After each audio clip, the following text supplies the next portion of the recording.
पिछली बार जब मैं बोला तो शायद मैंने आपको थोड़ा कष्ट भी पहुंचाया, क्योंकि मैंने इतनी जोरों से अदानी जी पे फोकस किया कि जो आपके सीनियर नेता हैं शायद उनको थोड़ा कष्ट हुआ। तो वो जो उनको कष्ट हुआ,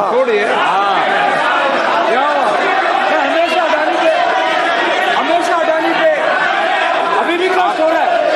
वो जो कष्ट हुआ, अभी भी कष्ट हो रहा है। विषय पे आइए, विषय पे। अभी भी कष्ट हो रहा है। अभी भी कष्ट हो रहा है। ये देखिए, ये सारे नहीं मगर सुनिए तो वो जो कष्ट हुआ 1 2 3 4 5 उसका असर शायद आप पे भी थोड़ा हुआ। तो इसके लिए मैं आपसे माफी मांगता हूं, मगर मैंने सिर्फ सच्चाई रखी थी। मगर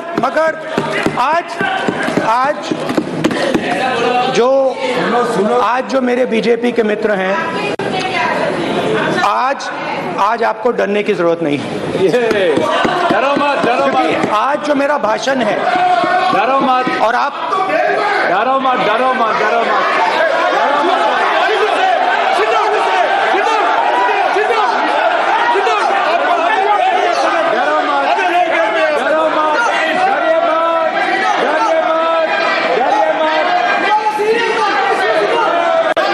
स्पीकर सर, अरे बैठे ब्रदर।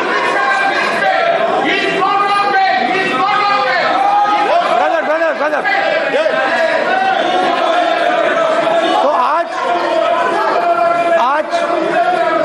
आज कोई घबराने की जरूरत नहीं है। आज मैं अपना भाषण, मेन जो भाषण है वो अदानी जी पे नहीं बोलने जा रहा हूं। आप छोड़िए, तो आप रिलैक्स कर सकते हैं, आप शांत रह सकते हैं, क्योंकि मेरा भाषण आज दूसरी डायरेक्शन में जा रहा है।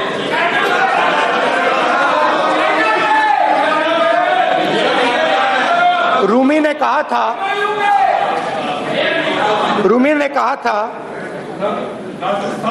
जो शब्द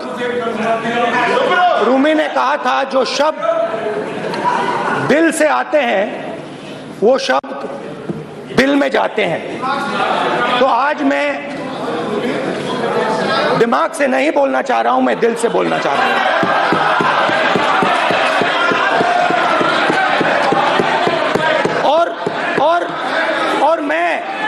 और मैं आज आप लोगों पर इतना आक्रमण नहीं करूंगा। मतलब एक दो गोले जरूर मारूंगा, मगर इतना नहीं मारूंगा। तो आप रिलैक्स कर सकते हैं। डरिए मत।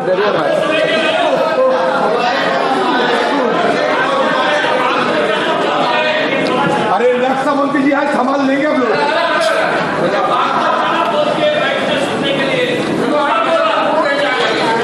पिछले साल 130 दिन के लिए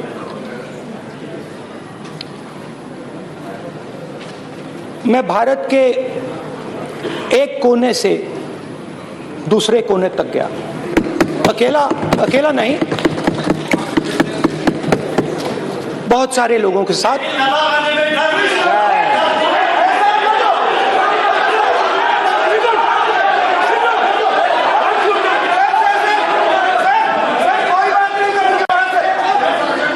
सर, ये हमारा टाइम खत्म करने का साजिश है।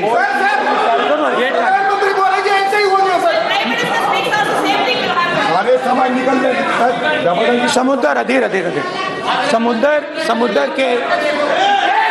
समुद्र के तट से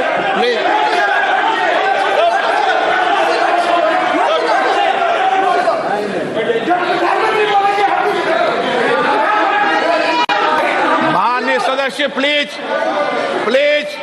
ऐसे धमकाने का बात की मत बोलो यहाँ पे। हाँ प्लीज। मैं समुंदर के तट से कश्मीर की बर्फीली पहाड़ी तक चला। नहीं, लद्दाख को मैंने नहीं छोड़ा। यात्रा अभी खत्म नहीं हुई है, यात्रा जारी है और जरूर लद्दाख आएंगे, घबराइए मत। बहुत सारे लोगों ने मुझसे पूछा यात्रा के दौरान, यात्रा के बाद कि राहुल तुम क्यों चल रहे हो, क्या तुम्हारा लक्ष्य क्या है,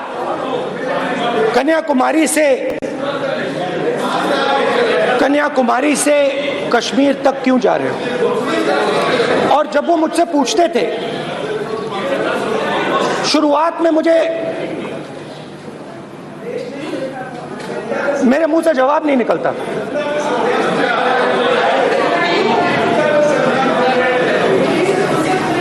शायद मुझे ही नहीं मालूम था कि मैंने ये यात्रा क्यों शुरू की। जब मैं कन्याकुमारी से शुरू हुआ, मैं सोच रहा था मैं हिंदुस्तान को देखना चाहता हूं, समझना चाहता हूं, लोगों के बीच में जाना चाहता हूं, मगर गहराई से मुझे मालूम नहीं था।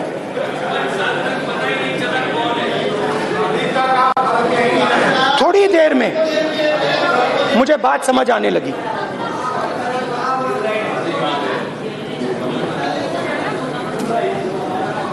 जिस चीज से मुझे प्यार था, जिस चीज के लिए मैं मरने को तैयार हूं, जिस चीज के लिए मैं मोदी जी की जेलों में जाने को तैयार हूं, जिस चीज के लिए मैंने 10 साल हर रोज गाली खाई, उस चीज को मैं समझना चाहता था। ये है क्या जिसने मेरे दिल को इतनी। भाई आप रनिंग कमेंट्री बंद करो, नहीं तो हम भी चालू करेंगे।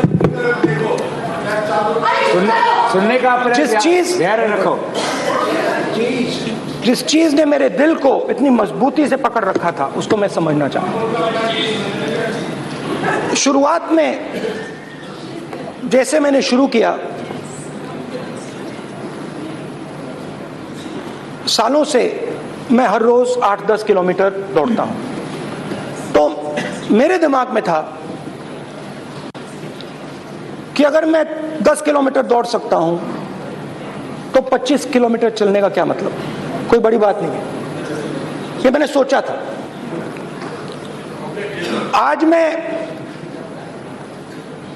उस भावना को देखूं तो वो अहंकार था कि मैं ये कर सकता हूं, ये कुछ नहीं है। तो मेरे दिल में उस समय अहंकार था।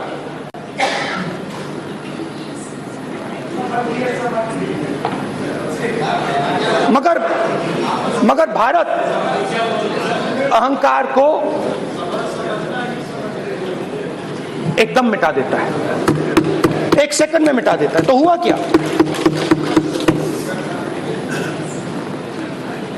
2-3 दिन में मेरे घुटने में दर्द शुरू हो गया। पुरानी इंजरी थी और जबरदस्त दर्द। हर रोज मैं उठूं और मेरे घुटने में दर्द, हर कदम में दर्द। तो पहले 2-3 दिनों में जो अहंकार था, जो मतलब भेड़िया जो निकला था, वो चींटी बन गई एकदम।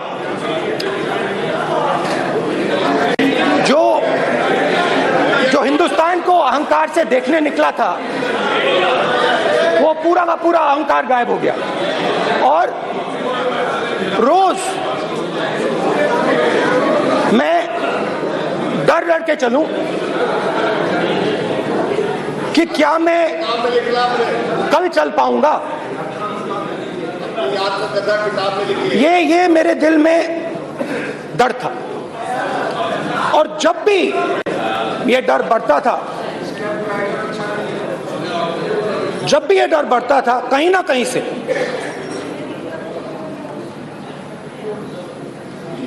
कोई ना कोई शक्ति मेरी मदद कर देती थी। एक दिन मैं सह नहीं पा रहा था, एक छोटी सी लड़की आती है, मुझे चिट्ठी दे देती है। मैंने चिट्ठी खोली, 8 साल की थी, उसमें लिखा था, Rahul, I am walking with you, don't worry. उसने मेरे पैर में चोट देखी और उसने अपनी शक्ति मुझे दे दी। सिर्फ उसने नहीं, लाखों लोग ने। और शुरुआत में जब मैं चल रहा था, कोई किसान आता था, मैं एकदम पहले उसको अपनी बात बताता था कि आपको ये करना चाहिए, आपको इस प्रकार से काम करना चाहिए। मगर इतने लोग आए, हजारों लोग आए कि थोड़ी देर में मैं बोल नहीं पाया। जो मेरे दिल में बोलने का डिजायर था वो बंद हो गया, बोल ही नहीं पाया, क्योंकि इतने लोगों से बोलना था। और एक सन्नाटा सा छा गया, भीड़ की आवाज थी, भारत जोड़ो, भारत जोड़ो, भारत जोड़ो।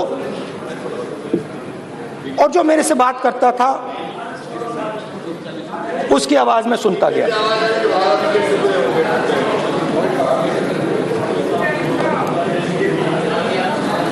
हर रोज सुबह 6 बजे से रात 7-8 बजे तक आम आदमी, गरीब, अमीर, बिजनेसमैन, किसान, मजदूर, सबकी आवाज।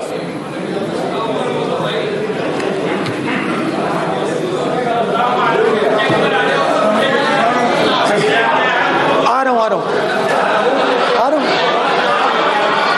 आप कल से रुके, अब थोड़ा और रुक लो, 5-10 मिनट रुक जाओ। तो ये चलता गया, मैं बात सुनता गया। और फिर मेरे पास एक किसान आया और किसान ने हाथ में रुई पकड़ी हुई थी और उसने मुझे कहा, अध्यक्ष महोदय, उसने मुझे कहा, मेरी आंख में देखकर उसने मुझे अपना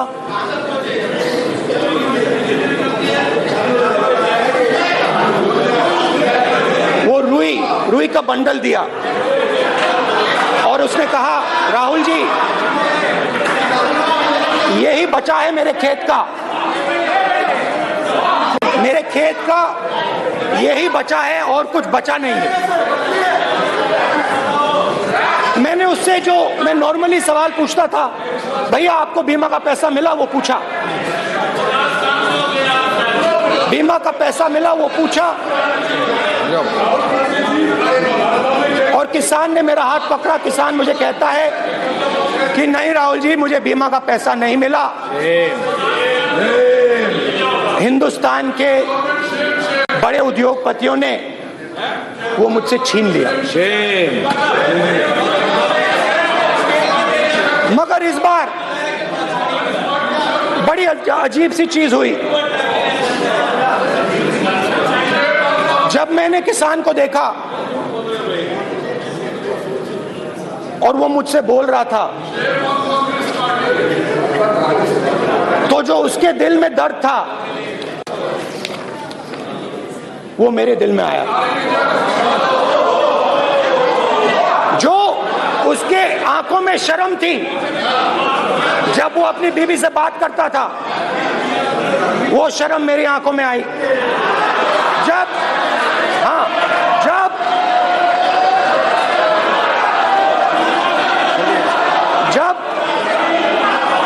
उसकी जो भूख थी वो मुझे समझ आई।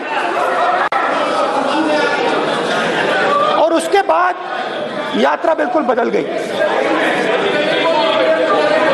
मुझे भीड़ की आवाज नहीं सुनाई देती थी, मुझे सिर्फ उस व्यक्ति की आवाज सुनाई देती थी जो मेरे साथ बात कर रहा था। उसका दर्द, उसकी चोट, उसका दुख, मेरा दुख, मेरी चोट, मेरा दर्द बन गया। समझने की कोशिश करो।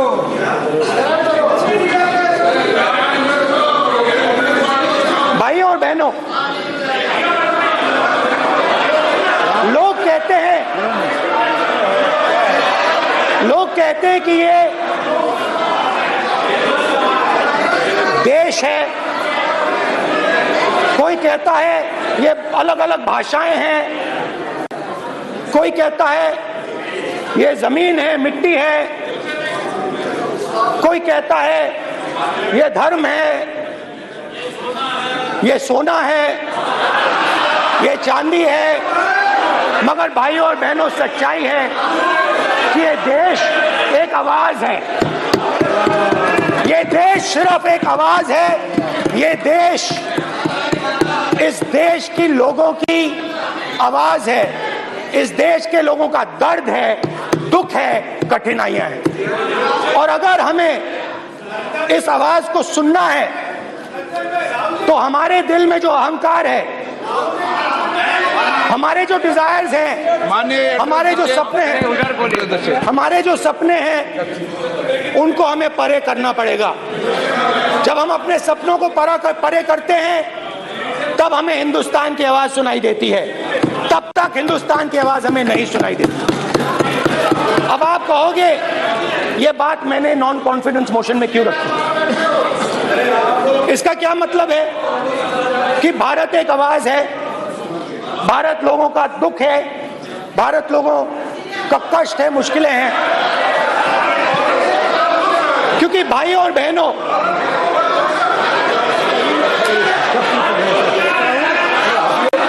अध्यक्ष महोदय, अब पूरा सूद समेत जवाब तुमको मिलेगा, फिर पूरा सूद समेत जवाब देंगे सर। फिर आप हमें मत रोकेगा सर। अध्यक्ष महोदय, फिर आप हमें मत रोकेगा सर, आप हमें मत रोकेगा, फिर आप हमें मत रोकेगा, आप हमें मत रोकेगा, फिर आप हमको मत रोकेगा सर। हम सब देख रहे हैं, सब सुन रहे हैं, आप हमको फिर मत रोकेगा सर। तो स्पीकर सर, भारत एक आवाज है, भारत इस देश के सब लोगों की आवाज है। और अगर हम उस आवाज को सुनना चाहते हैं, हमें अहंकार को, नफरत को मिटाना पड़ेगा। स्पीकर सर, कुछ ही दिन पहले मैं मणिपुर गया, हमारे प्रधानमंत्री नहीं गए, आज तक नहीं गए, क्योंकि उनके लिए मणिपुर हिंदुस्तान नहीं है।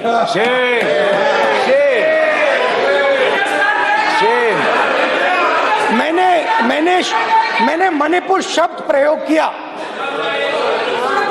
मगर आज की सच्चाई ये है कि मणिपुर नहीं बचा है। मणिपुर को आपने दो भाग में कर दिया है, मणिपुर को आपने बांट दिया है, तोड़ दिया है। मैं मणिपुर में रिलीफ कैंप्स में गया, रिलीफ कैंप में आज जा रहा हूं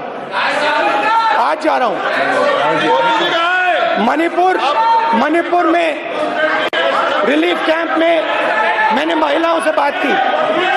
ठीक है सर,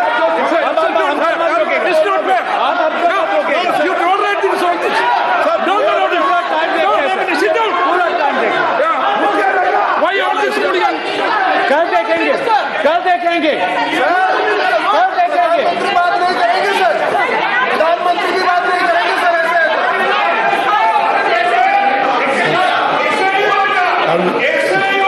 सूद समय मैं जवाब मणिपुर मिलेगा। गया और मणिपुर के कैंप्स में मैंने महिलाओं से बात की, बच्चों से बात की, जो हमारे प्रधानमंत्री जी ने आज तक नहीं किया। एक महिला मुझे कहती है, मैंने उनसे पूछा, बहन क्या हुआ आपके साथ?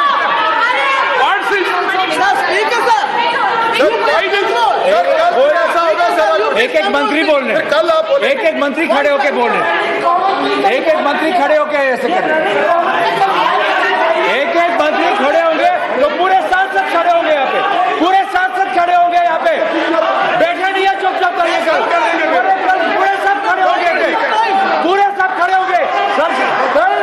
सिर्फ कांग्रेस पार्टी नहीं, पूरा देश खड़ा होगा आपके खिलाफ, तो पूरा देश कल आपके खिलाफ खड़ा होगा।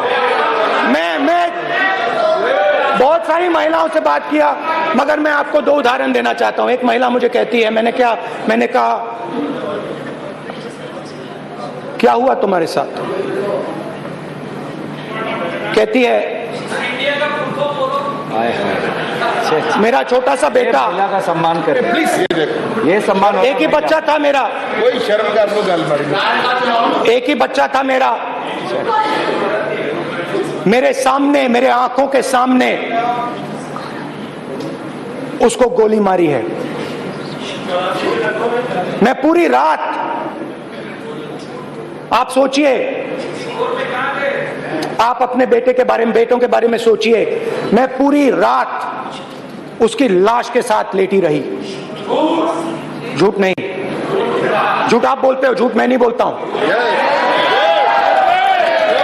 मैं पूरी रात उसकी लाश के साथ लेटी रही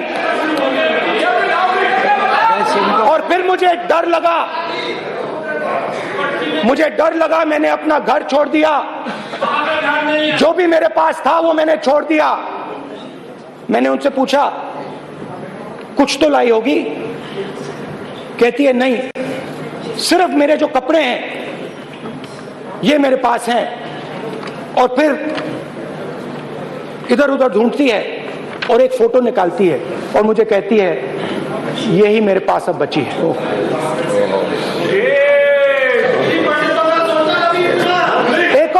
एक और उदाहरण, दूसरे कैंप में मैं, एक महिला मेरे सामने आती है, मैं उससे पूछता हूं, तुम्हारे साथ क्या हुआ? क्या हुआ तुम्हारे साथ?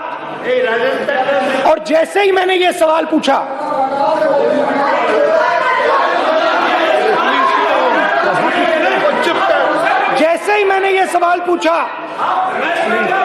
आप महिला का दर्द नहीं सुन सकते, महिला का दर्द नहीं सुन सकते, महिला का दर्द सुनने का आपका धैर्य नहीं है, महिला का दर्द नहीं सुन सकते, महिला का दर्द नहीं सुन सकते।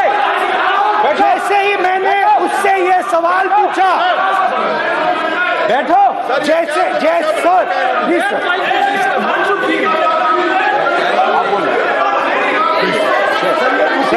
शर्म करिए।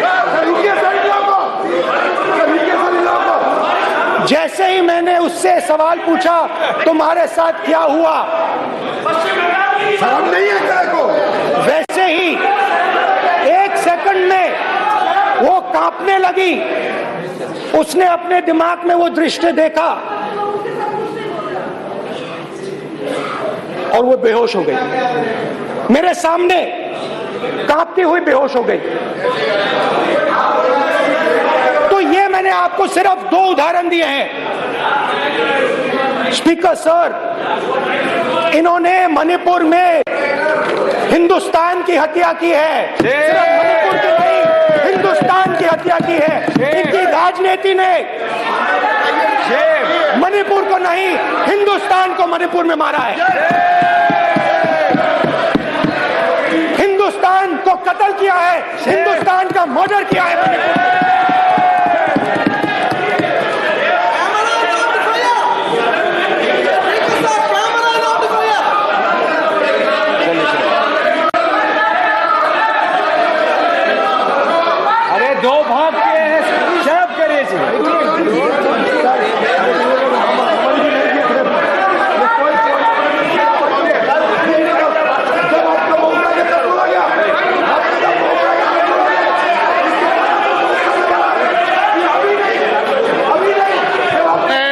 सभी सदस्यों से कहूंगा शांति रखें, प्लीज प्लीज। मणिपुर, हाँ क्या बोल रहे हैं आप बोलिए। अरे भाई क्या बात है?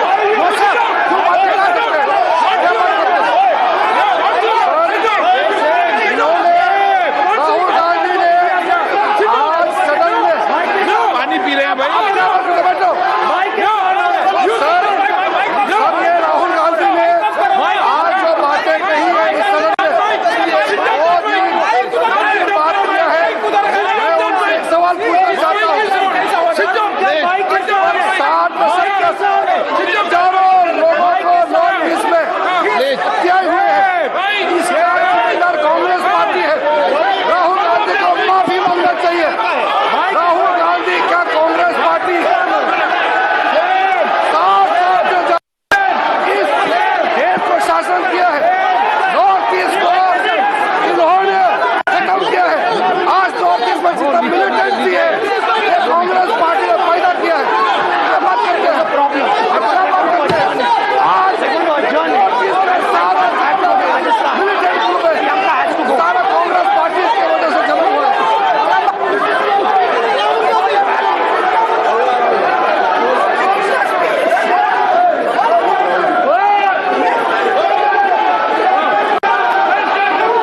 Okay, back. Aja, back. Raymond.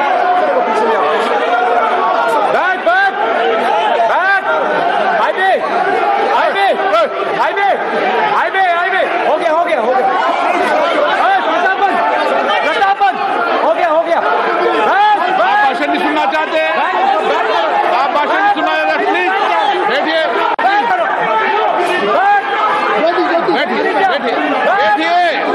Please बैठिए, प्लीज बैठिए।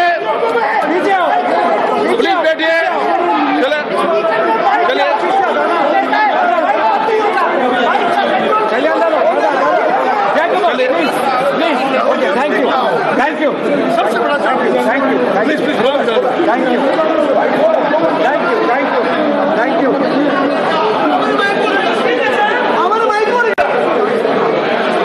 एक मिनट बैठिए, एक मिनट प्लीज बैठिए,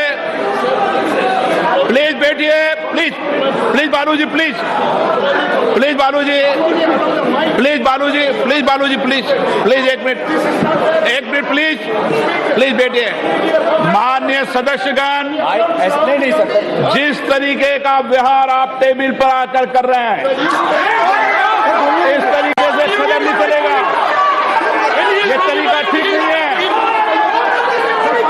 जब मैंने किसी को कहा है तो कहा है, ऐसा सदन नहीं चलेगा। और भाई के सदन नहीं चलाना चाहते अलग बात है। अब अपनी बात कहिए, गलत तरीका ये। नो, ऐसे सदन चलने वाला नहीं है। जो माननीय सदस्य टेबल पर आए उनके खिलाफ कार्रवाई होगी। प्लीज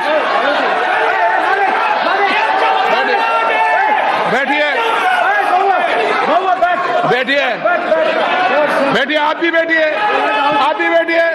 माननीय मंत्री जी प्लीज बैठिए। भारत माता, प्लीज बैठिए। भारत माता, प्लीज बैठिए। Please brother. मैं बहुत शांति से सुन रहा हूं। इसका तरीका ये नहीं है उचित हो कि आप टेबल पर आए। नहीं, गलत तरीका ये। आप जैसे मैंने माननीय sir please please brother please भैया पानी ले। जैसे मैंने भाषण के शुरुआत में बोला, भारत एक आवाज है। भारत हमारी जनता की आवाज है, दिल की आवाज है। उस आवाज की हत्या आपने मणिपुर में की। इसका मतलब भारत माता की हत्या आपने मणिपुर में की।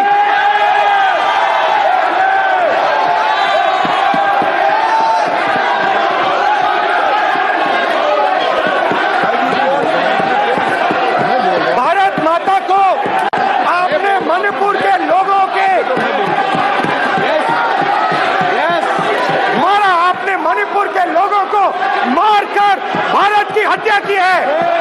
आप देशद्रोही हो, आप देशभक्त नहीं हो, आप देश प्रेमी नहीं हो, आप देशद्रोही हो।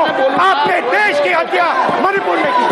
प्लीज प्लीज एक मिनट, प्लीज प्लीज बैठिए, प्लीज प्लीज बैठिए। अब सवाल आप उठता है, बैठना चाहते नहीं बैठना चाहते? आप बैठना चाहते नहीं बैठना चाहते? इसीलिए आपके प्रधानमंत्री चाहते आप? मणिपुर में नहीं मैं जा आपको सकते बैठिए आप। हैं, क्योंकि उन्होंने प्लीज। देश की हत्या की है। मणिपुर में हिंदुस्तान की हत्या की है, भारत माता की हत्या की है। मणिपुर के लोगों के दिल में। प्लीज एक मिनट बैठिए आप। तो सवाल उठता है, एक मिनट बैठिए, एक मिनट। आप भी विराजे, आप भी विराजे, आप भी विराजो, आप भी विराजो। आप बैठिए सही, नहीं बैठिए रहने दो आप। चलो आप बैठिए, बैठिए आप, प्लीज बैठिए आप, प्लीज। आप बोल रहे फिर आप भारत माता के रखवाले नहीं हो, आप भारत माता के हत्यारे हो। Please Manas please, please Manas please, please please please please please.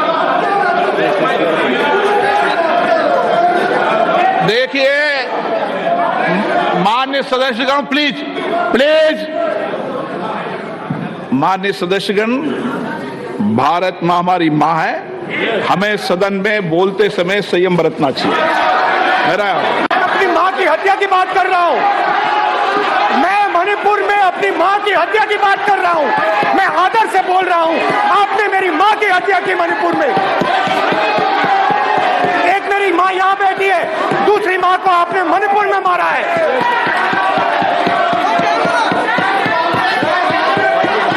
और हर रोज जब तक आप हिंसा को बंद नहीं करोगे, तब तक आप मेरी माँ की हत्या कर रहे हो। हिंदुस्तान की सेना मणिपुर में एक दिन में शांति ला सकती है, हिंदुस्तान की सेना का प्रयोग नहीं कर रहे हो, क्योंकि आप हिंदुस्तान को मणिपुर में मारना चाहते हो।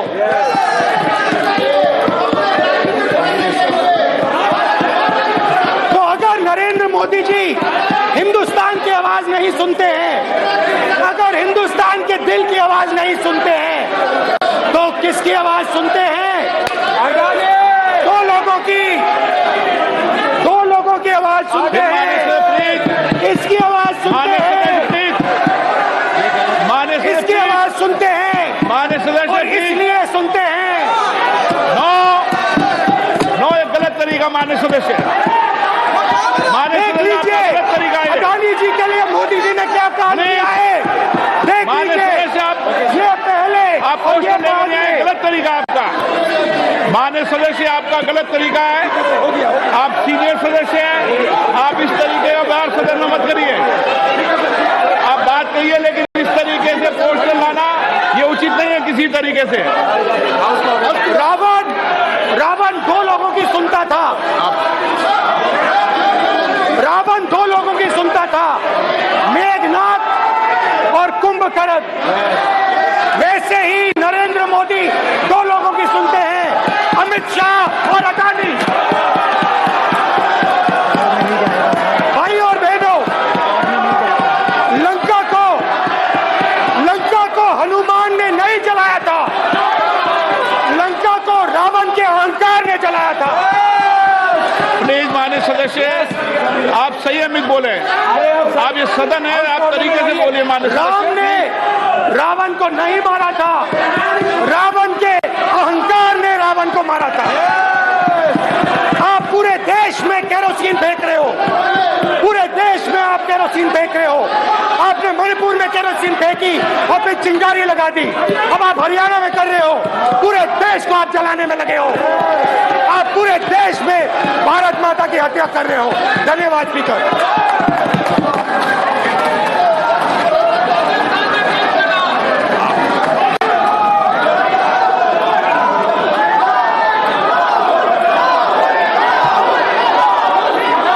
सदन में किस तरीके का बोलना चाहते हैं? ये सदन है, माननीय सदस्य संसद है,